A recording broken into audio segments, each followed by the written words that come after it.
আমরা কি বলি 1.5 মাস স্বামী সহবাসটা আমরা নিষিদ্ধ দেই।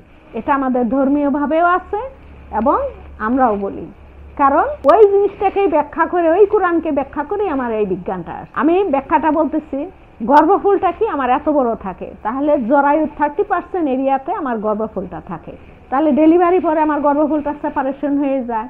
তাহলে গর্ভফুলটা যখন সেপারেশন হয়ে যায়, এটা একটা বড় এরিয়া, তাহলে এই এরিয়াটা স্বাভাবিক হতো, এটা যতই ছোট হোক, কিন্তু এই এরিয়াটাতে নর্মাল এপিথেলিয়াম দিয়ে স্বাভাবিক হতে আমার সময় লাগে 1.5 মাস, 42 দিন সময় লাগে।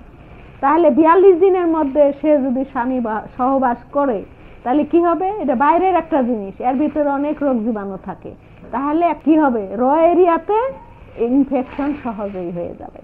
সেই জন্যই 1.5 মাস। তাহলে আমার কোরআনকে ব্যাখ্যা করে আমার বিজ্ঞানটা আসছে। যদি সুস্থ থাকতে চাই আমরা, তাহলে এই ডেলিভারি পরে 1.5 মাস অবশ্যই আমরা স্বামী সহবাস করতে নিষেধ করব। আরেকটা কি, 1.5 মাস পরে বাচ্চাকে আমরা টিকা দিব। প্রথম টিকা আমার কি ছিল? শাল দুধ ছিল প্রথম টিকা, এটা ফ্রি, এটা নেচার, আল্লাহ আমাদের দিয়ে দিচ্ছে প্রথম টিকা। তাহলে 1.5 মাস পরে আমরা বাচ্চাকে টিকা দিব।